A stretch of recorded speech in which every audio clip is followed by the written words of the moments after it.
오늘 저희들에게 주시는 말씀이 있습니다. 이사야서 55장 1절로 5절까지 말씀입니다. 이사야서 55장 1절로 5절까지 말씀을 봉독해 올릴 때 살아계신 하나님의 음성을 듣기를 바랍니다. 오호라, 너희 모든 목마른 자들아 물로 나아오라. 돈 없는 자도 오라. 너희는 와서 사 먹되 돈 없이 값없이 와서 포도주와 젖을 사라. 너희가 어찌하여 양식이 아닌 것을 위하여 은을 달아주며 배부르게 하지 못할 것을 위하여 수고하느냐. 내게 듣고 들을지어다. 그리하면 너희가 좋은 것을 먹을 것이며 너희 자신들이 기름진 것으로 즐거움을 얻으리라.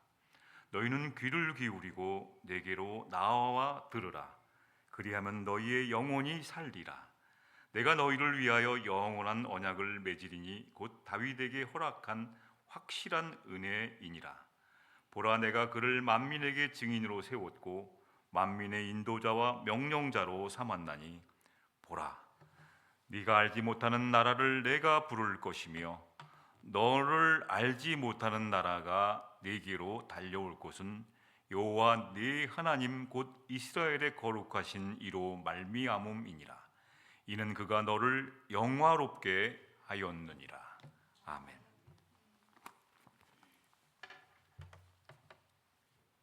오늘 방금 읽은 말씀은 하나님의 말씀인데요, 하나님의 말씀이 명령형으로 되어 있습니다. 여러분, 프리스 부탁하는 것이 아니라, 권면하는 것이 아니라 하나님의 명령어로 되어 있습니다. 명령. 군대에 좀 와주십시오 하는 것이 아니라 군대에 꼭 가야 합니다. 안 가면 안 되죠. 세금을 꼭 내주십시오 부탁드립니다가 아니라 세금을 안 내면 안 됩니다. 명령입니다. 명령. 왜 하나님은 이러한 명령을 하셨을까요? 오늘 메시지의 핵심이 바로 이겁니다. 왜 이런 명령어를 말씀하셨을까? 그래서 이사야서 55장을, 오늘 읽은 이사야서 55장을 하나님의 초청장이라고 말하고 있습니다. 초청장. 명령어를 담긴 하나님의 명령이 들어가 있는 초청장. 오십시오가 아니라 꼭 와야 합니다. 고린도서 13장을 사랑장이라고 그러죠. 또 히브리서 11장을 믿음장이라고 하는 것처럼 이사야서 55장은 하나님의 명령이 담긴 초대장입니다. 여러분, 와도 좋고 안 와도 좋고 아니라 꼭 하나님이 초청하는 이 자리로 오라는 겁니다. 어떤 것으로 초청하셨나요? 하나님께서 값없이 베푸시는 구원의 은혜의 자리로 만민을 초청하시는 초청장인 것입니다. 그래서 구원의 자리, 또 영원한 생명을 주시는 곳으로 초청해 주시는 거예요. 그러니까 다른 거 선택하지 말고 오라 하는 거예요. 오라. 초청의 의도가 있습니다. 저와 여러분들을 하나님이 긍휼히 여기시는 겁니다. 불쌍한 마음을 가지고 계세요. 저희들을 안대합니다. 사느라고 힘들지, 얼마나 이 고단한 인생길에서 힘드니 어서 나에게 와라. 명령한다. 내가 너희를 구원하겠고 영원한 생명을 주는 길로 인도할 테니 오라. 나에게 오라. 명령하노라. 이 말씀입니다. 하나님이 초청하시는 사람들은 누구인가요? 저와 여러분들은 여기에 해당됩니다. 초청하시면서 1절에 보니까 1절 말씀 보시죠. 초청하시면서 시작을 오호라라고 되어 있어요. 오호라. 오호라. 오호라는 슬프다는 거예요. 안타깝다는 거예요. 오호라. 참 안타깝다. 안타깝다. 우리를 긍휼히 여기시는 마음으로 오호라로 시작합니다. 오호라, 너희 목마른 자들아 물로 나오라. 목마른 자를 부르십니다. 저희들은 늘 목이 마릅니다. 아무리 채워도 채워질 수 없는 목마름을 가지고 사는 사람들입니다. 그래서 저희들은 구원의 자리로 불러주신 겁니다. 구원. 다른 걸로는 구원받을 수가 없습니다. 오직 하나님, 예수 그리스도를 통해서 구원받기 때문에 이쪽으로 오라는 겁니다. 목마른 자들아 물로 나오라. 두 번째, 돈 없는 자도 오라고 하십니다. 돈은 실제의 돈을 말하는 것이 아니라 구원을 뜻합니다. 구원받을 만한 인간적인 조건을 갖추지 못한 자들이 오라는 거예요. 구원받을 만한 그러한 자격을 가지고 있지 않는 자 오라는 겁니다. 그래서 포도주와 젖을 사라. 그래서 성경에는 구원이라는 말을 사용하지 않고 포도주라는 말을 삽니다. 사람에게 꼭 당시에 필요한 것, 젖이 꼭 필요한 것, 이것을 먹지 않으면 안 되기 때문에 포도주와 젖, 이것을 구원, 또 영원한 생명, 영생을 뜻합니다. 너희는 와서 자격은 없지만 구원과 영생을 얻으라는 거예요. 근데 그것을 명령으로 나오라는 것이죠. 2절 보시면 너희는 어찌하여 양식 아닌 것을 위하여 은을 달아주며 배부르게 하지 못할 것을 위하여 수고하느냐입니다. 우리들은 미련하여서 스스로 노력을 하면, 열심히 신앙생활하면, 스스로 노력하면 구원을 얻고자 하는 어리석음을 지적하고자 합니다. 저와 여러분들은 참 이것은 잘합니다. 열심히 하는 건 잘해요. 근데 스스로 노력해서 무언가 이루어가는 것은 인간이 굉장히 잘합니다. 그래서 노력하면 되는 줄 아는데 이것은 그렇지 않다는 거예요. 그래서 하나님은 저와 여러분들을 보면서 안타까워 하시는 겁니다. 그리고 긍휼히 여기시는 거예요. 어찌하여 양식 아닌 것을 위하여 은을 달아주며 배부르게 하지 못할 것을 위하여 수고하느냐. 스스로 우리는 빌드업 해나가다 보면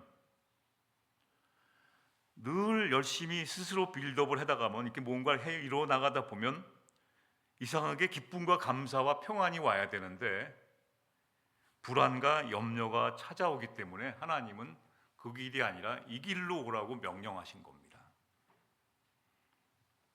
명령하신 의미를 분명히 아셔야 돼요. 안 된다는 거예요. 우리가 그 길로 내 스스로 무엇을 이루려고 하면은 헛되서 늘 불안과 염려가 계속 온다는 거예요. 10개 가지고 있는데도 1개가 모자라서 안타까워하는 삶을 살게 된다는 거예요. 그러나 하나님이 주신 그 자리로 오면, 구원과 영생을 얻는 길로 오게 되면 그런 것에서 넘어가서 평안과 감사가 나오는 기쁨의 신앙생활을 할 수 있다는 것을 말씀하고 있습니다. 신약에 오면 하나님이 또 명령어가 있습니다. 뭐라고 어떤 명령하시죠? 마태복음 6장 25절입니다. 외우기가 좋아요. 625. 어떤 분이 이 625, 6월 25일, 625, 이 전쟁통에 이 말씀을 가지고 하나님의 은혜로 살아났다 간증하시는 분을 보았어요. 저희 부모님도 이 말씀을 가지고 전쟁 중에 정말 평안 가운데 하나님이 지켜주심, 어떤 말씀일까요? 여러분 잘 아시는 말씀입니다. 내가 너희에게 이르노니, 명령하신 겁니다. 이르노니 그러니까 아주 차분하게 부탁하시는 말씀이 아니라 명령한다. 목숨을 위하여 무엇을 먹을까? 무엇을 마실까? 몸을 위하여 무엇을 입을까? 염려하지 말라. 부탁한다 이 말씀이 아니라 뭐예요? 명령한다. 안 하면 안 돼요. 염려하지 말라 명령하신 거예요.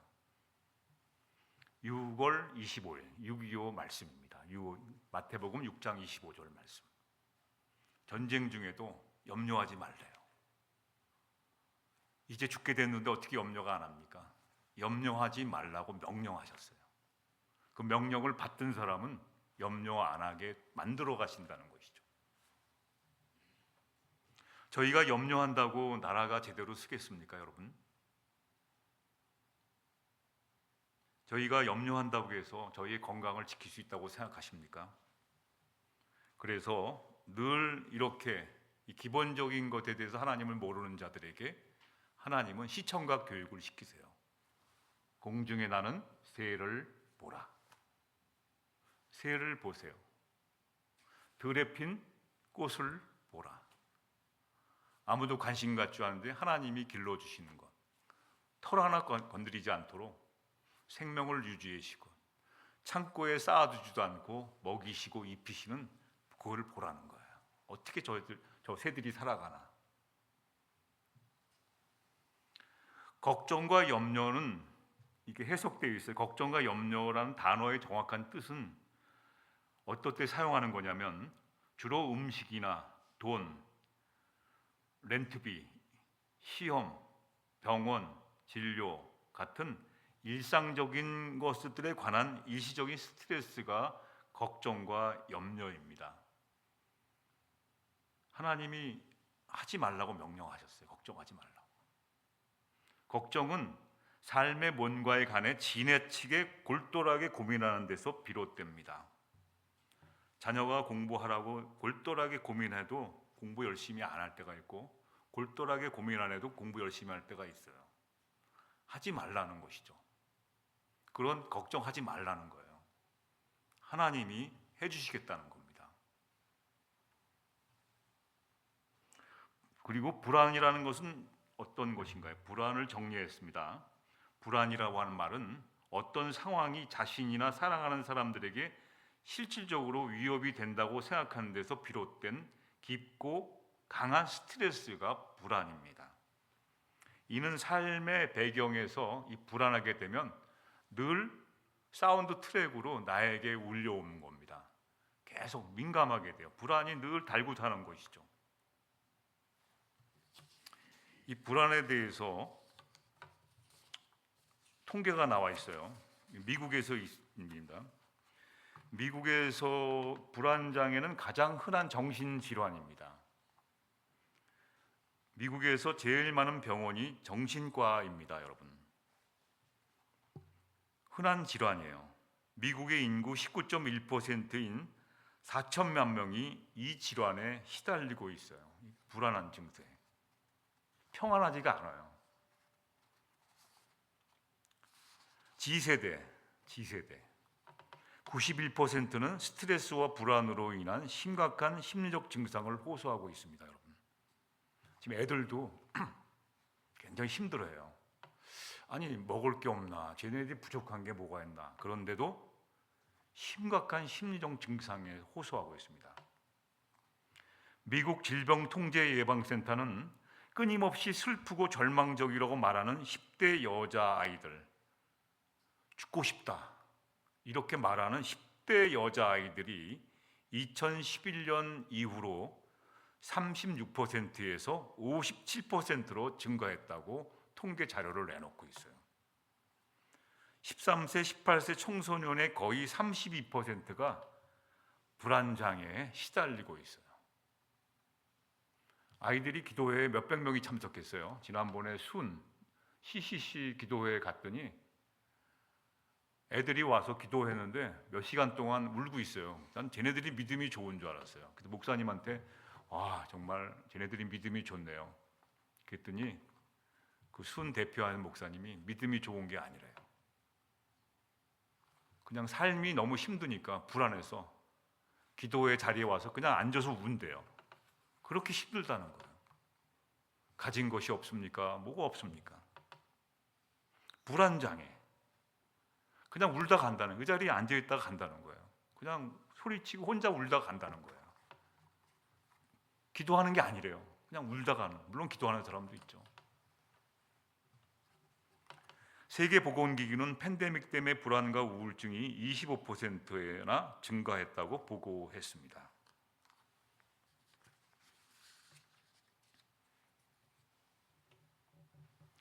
슬픈 불안, 두려움, 겉으로 드러나는 부정적인 이 연기, 이 마음에서 연기가 나오는 것이죠. 이 연기를 따라가다 보면 결국 화재의 원인이 발견하게 됩니다. 이것이 진짜 문제라는 것이죠. 소방관들은 연기를 정리하지 않습니다. 연기를 따라가다가, 연기 나는 곳을 따라가다가 불꽃을 발견하고 불꽃을 제거하는 것이 소방관의 임무입니다.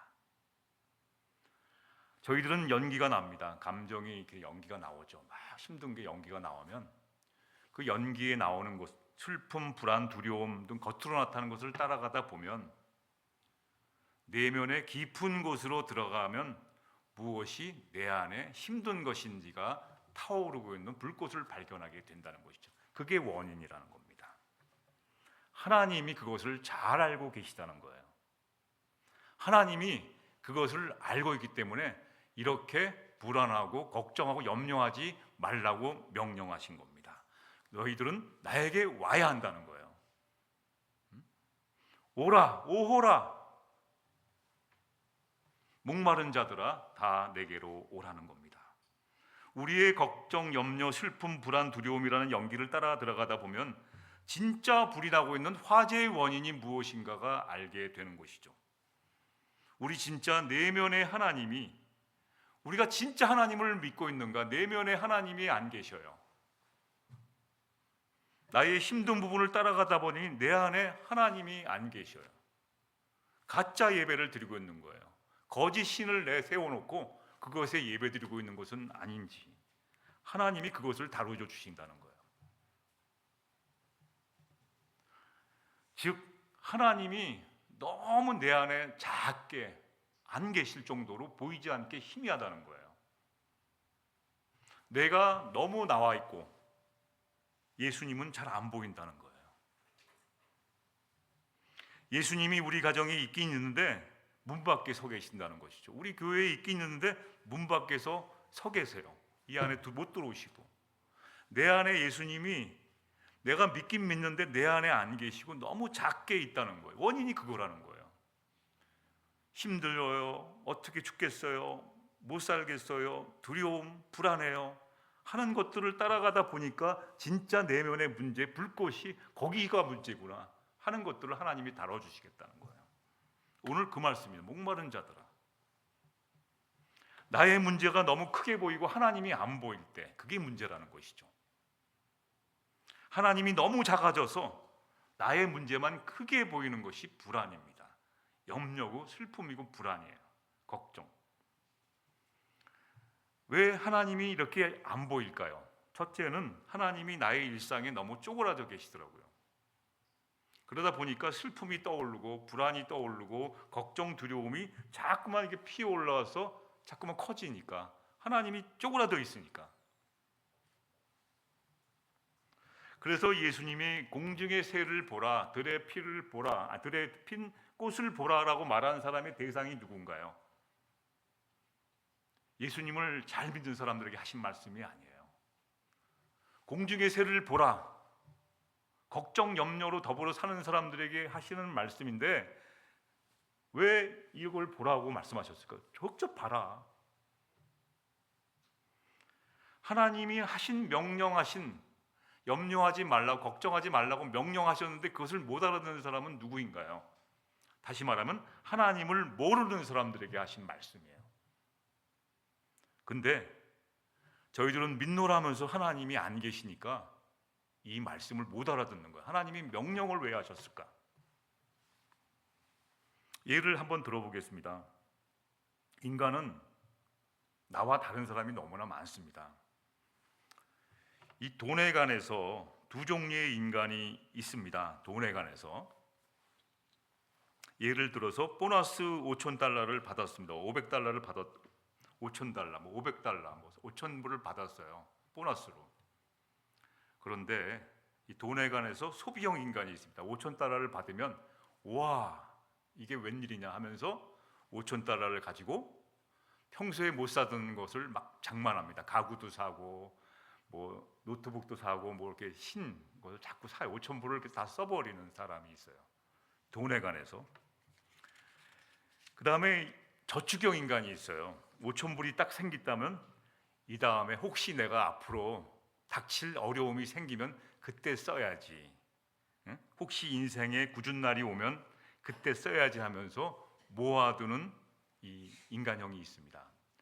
나는 소비형입니까? 아니면 저축형인가요? 근데 재미있는 일은 꼭 둘이 같이 만나요. 소비형 인간과 저축형 인간이 같이 만나요. 뭐 저희 가정도 마찬가지입니다. 이 확률이 높아요. 부부도 쓰는 사람 따로 있고 버는 사람 따로 있어요. 자세히 보시면. 근데 문제는 살면서 서로 돈에 관해서 상대방이 잘못했다고 그래요. 왜 너는 돈만 쓰기만 하냐? 왜 당신은 돈 쓸 줄 모르냐? 이렇게 서로 불만이 있어요. 불만. 근데 하나님은 뭐 거의 확률이 같이 붙여주세요. 서로 문제 있다고 말하는 사람끼리. 저축형 인간은 평생 써보지도 못하고 모으기만 하고, 또 소비형 인간은 평생 쓰고 모자라서 꼬다가 쓸 정도로 쓰고 있는 거죠. 몇 년 전인가 실제 있었던 일입니다. 영양실조로 어떤 할머니가 돌아가셨어요. 사망의 원인이 알고 봤더니 영양실조예요.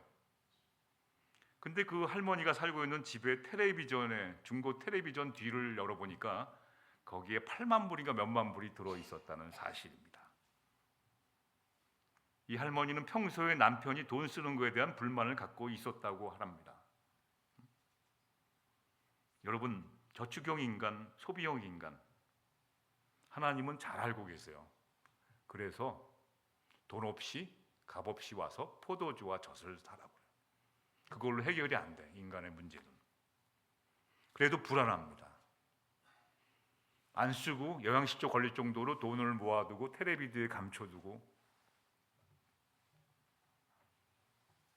그래서 세 번째 불안한 이유가 어떤 것이냐면, 불안, 걱정, 염려, 슬픔이 하나님이 나를 얼마나 많이 생각하고 계시는지를 착각하고 잊어버릴 때문에 나오는 겁니다. 하나님은 저와 여러분의 머리털까지도 세고 계시다니까요. 여러분이 걱정하고 염려하는 거 하나님 모르실까요? 다 알고 계셔요. 그래서 하지 말라는 거예요. 자녀가 점심 먹을 거 걱정하고 있어요. 부모가 다 차려줄 텐데, 점심 먹을 수 있을까? 오늘 못 먹을지도 몰라. 자녀가 이러고 있어요. 부모가 다 차려놓는다니까. 그거는 우리가 할 일이 아니라 하나님이 해주시겠다는데 우리는 불안에 떨고 있어요. 오늘 저녁 먹을 수 있을까? 그래서 성경에는 이러한 불안, 인간적인 불안으로 인한 걱정, 염려, 슬픔 등으로 인해서 두려워하지 말라는 명령을 하신 거예요. 두려워하지 말라. 이게 명령어입니다. 부탁하는 게 아니에요. 두려워하지 말라. 하나님은 우리를 사랑하시기 두려워하지 말라고 하신 게 아니라 두려워하지 말라. 해도 될까요? 안 해도 될까가 아니라 하지 마세요. 두려워하지 말라는 거예요. 어떻게 살면서 두려워하지 말까요? 난 안 돼요. 1년이 365일이지 않습니까? 성경에 366번이 두려워하지 말라고 명령하고 계세요. 날마다 하지 말라는 거예요. 그래서 한 번 더 보너스로 366번이 나온대요. 옛날에는 1년 365번 나온다고 알았거든요. 근데 요즘은 인공지능 챗GPT로 물어보니까 366번이 나온대요. 사람이, 인간이 이제 전부 찾았거든요. 두려워하지 말라가 성경에 몇 번 나오나 봤을 때는 1년 365번이 나온 거예요. 근데 요즘 인공지능한테 물어보니까 366번이 나온대요. 그러니까 인공지능 말을 믿어야 되겠지. 어떻게 합니까? 저희가 힘이 없잖아요. 아무튼 보너스로 한 번 더 주신 거예요. 날마다 두려워하지 말고 불안해하지 말고 까먹을까 봐 한 번 더 주신 거예요. 366번이나 나온대요. 이러한 인간의 삶의 방식을 잘 알고 있는 하나님은 저와 여러분은 부탁해서는 들을 사람이 아니에요. 그래서 때리시는 거예요. 명령하시면서. 하나님은 때리는 하나님이 아니세요. 사랑의 하나님이신데 저와 여러분은 부탁하면 안 들어오기 때문에 이쪽 귀로 듣고 이쪽 귀로 흘리기 때문에 어떻게 됩니까? 하나님은 명령하신 거예요. 안 하면 죽는다. 이렇게 말씀하신 거예요. 구원하심, 영원한 생명은 하나님만이 다루시는 문제이기 때문에 명령을 들으라는 겁니다. 이것을 다루심에 있어서 하나님은 먼저 저와 여러분들을 어떤 마음을 가지고 그렇게 명령하셨을까라는 것이 오늘 핵심 메시지인데, 저와 여러분들을 긍휼히 여기시는 마음으로 그 말씀을 하신 겁니다. 이게 핵심 메시지입니다. 저도 가끔씩 깜짝 놀랄 때가 있어요. 이 하나님이 말씀만 하시고 해결 방법을 주시지 않은 줄 알았는데 성경에 다 있더라고요. 성경의 나의 문제, 그것을 해결하는 하나님의 섬세한 배려와 그 뭐라고 그러나요? 방법을 성경에 다 알려주고 계세요. 이걸 모르는 거예요. 그냥 이렇게 해라 저렇게 해라 명령만 내리시는 하나님인 줄 알았는데 저와 여러분의 문제의 해결 방법과 그것에 대한 배려와 세심한 것을 가르쳐주고 있다는 거예요. 해답을 주셔요. 너무 놀라워요. 이걸 발견한 목사님이 걱정과 염려를 떨쳐내야지만 왜 이러한 것들을 해야 되는지, 하나님이 저와 여러분들을 긍휼히 여기시는데 이것을 다 방법까지 알려주고 있다는 것이죠. 그래서 이것을 은혜를 받았어요. 저도 깜짝 놀랐습니다. 아, 이렇게 하니까 그게 해결되더라고요. 인간적인 문제, 우리 세상 살아가는 것에 있어서 하나님이 지혜로 말미암아 그걸 알려주세요. 근데 이것을 다 놓쳐버리고 자꾸 자기 스스로 뭔가 하려고 그러니까 인생이 풍랑 같고 힘들고 날마다 평안이 오지 않는 것입니다. 이게 문제라는 거예요. 하나님은 절로 해놓고 자꾸만 해결해 나가려니까. 친절한 성경 공부라는 책을 쓰셨어요. 친절한 성경 공부. 다 알려주세요. 친절하게. 신약, 구약 이게 나오셨더라고요. 선물을 받아갖고 읽어보니까 아주 친절한 하나님. 성경 공부가 친절해. 다 알려주세요. 저도 설교를 좀 친절히 하려고 그러는데 잘 안 됩니다. 이게 친절히 다 알려주신 하나님의 그걸 받은 은혜. 자, 3절을 보시죠. 오늘 본문 말씀 3절. 같이 한번 읽어보시겠습니다. 시작. 너희는 귀를 기울이고 내게로 나와 들어라. 그리하면 너희 영혼이 살리라. 네. 이게 부탁하신 걸까요? 명령하신 걸까요? 명령입니다. 야, 너희는 귀를 기울이고 내게로 나와 들으라. 그리하면 너희 영혼이 살리라. 여기서 영원한 언약을 맺었는데 다윗과 허락한 확실한 은혜, 다윗에게 확실한 은혜를 주셨어요. 왜 그랬을까요? 다윗의 자손이 예수 그리스도가 나오기 때문이에요. 예수 그리스도와 영원한 언약을 맺으신 거죠. 다윗의 후손이 예수 그리스도 아닙니까? 우리는 문제가 생기면 내 얘기하기가 바빠요. 나의 사연을 얘기하기가 바빠요. 내 말 좀 들어주세요. 그러나 하나님은 그렇게 하지 말라는 거예요. 인간적으로 우리가 세상을 살아가면서 문제가 생기면 너희는 귀를 기울이고 내게로 나와서 하나님의 방법 알려주는 것을 들으라. 그리하면 너희 영혼이 살게 되는 거예요.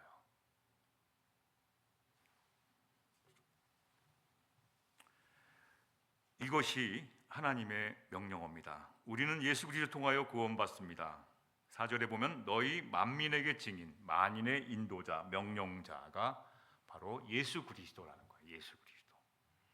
예수 그리스도 통하여 구원받고 예수 그리스도 통하여 영원한 생명을 얻게 됩니다. 근데 예수님이 사역하실 때 이 말씀을 듣지 못한 사람들이 있어요. 저희가 복음을 전했는데 못 알아듣고 나중에 깨달은 사람들이 있어요. 이 자들도 다 초청한 겁니다. 돌아오라, 오라. 그래서 요한복음 15장은 예수님과 우리의 관계를 말하는데 요한복음 15장 16절 17절 보면 예수님이 저와 여러분들이 이렇게 말씀하는, 너희가 나를 택한 게 아니라고 말씀하세요. 내가 너희를 택하여 세웠나니 너희로 가서 열매를 맺게 하고 또 너희가 열매가 항상 있게 하여 내 이름으로 아버지께 무엇이든지 구하면 다 주시려는 거예요. 저희가 선택한 것이 아니라 주님이 저와 여러분들을 택해서 불러주셨다는 사실을 놓치지 않아요. 그 다음에 요한복음 15장 17절에 뭐라 하면 이것을 너희에게 명령하면 이렇게 되어 있어요. 요한복음 15장 17절에 이것을 너희에게 명령하면, 너희가 택한 것이 아니라 내가 택해서 이렇게 세워서 열매 맺게 해서 아버지의 이름으로 구하면 뭐든지 다 주실 텐데 이것을 너희에게 명령하면 서로 인간적으로 살아갈 때 어떻게 하려면 서로 협조하고 사랑하게 하는 거예요. 왜 싸울 필요가 없어요. 알고 봤더니 싸울 필요가 없다고. 소비형 인간이나 저축형 인간이나, 응? 네가 돈 관리 이렇게 해서 그렇다. 왜 나는 돈 벌어오는데 너는 쓰기만 하냐? 왜 너는 쓰기만 하냐? 저축할 줄 모르냐? 응? 이런 거 갖고 싸우지 말라는 거예요. 하나님이 저와 여러분들을 잘 아시기 때문에 이렇게 명함은 서로 사랑하게 하신 겁니다. 말씀을 정리하겠습니다. 이러한 하나님의 명령에는 감정이 실리지 않고 하나님이 저희들을 미워하는 그러한 마음이 없고 저와 여러분들을 불쌍히 여기실 거예요. 참 살아가는 게 힘들지. 얼마나 힘드니? 남의 돈 벌기가 그렇게 쉽지 않지. 한 푼 두 푼 벌어서 그렇게 하는 것이 쉽지 않지. 자식 기르는 거 이민 와서 얼마나 힘드니? 쉽지 않지. 그러한 하나님이 불쌍히 여기는 마음 안 됐어요. 얼마나 힘들고 몸이 아프고 우리 지친 영혼들을 하나님이 부르셔서 이렇게 불쌍히 여기셔요. 긍휼하심으로. 그래서 예수 그리스도를 통해서 받을 수 있는 구속의 은총 가지고 오라는 거야. 다 죄를 가지고 오면 해결해 주시잖아요. 구속의 은총. 그래서 구원받게 하시고, 구원은 내 마음을 먼저 받는, 마음으로 받아서 올바른 길을 가겠다고 결정하는 거예요. 아, 이거구나. 마음으로 그걸 믿어요. 그 다음에 결정을 하는 거예요. 이 길로 가겠다. 그래서 입으로 할렐루야 고백을 하는 거예요. 입으로 예수를 주님이십니다라고 고백할 때 구원을 이루는 것이죠. 구원은 뭘 해서 뭐 어떻게 해, 그게 아니에요.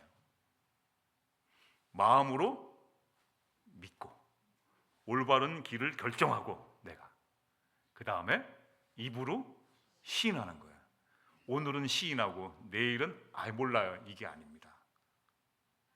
환난과 핍박 사자 앞에 끌려가더라도 입으로 나는 주님을 버릴 수 없습니다. 이러한 사람들이 이 땅에서는 바보 같고 힘들어하는데 보니까 천국에 다 와 있는 거야. 주님 보좌에 다 같이 할렐루야 찬송하고 있는 거예요. 이제 저와 여러분들은 잠시 후면 이 세상을 떠나가셔야 합니다. 오늘 주님은 저와 여러분들을 긍휼히 여기사 초청하셨습니다.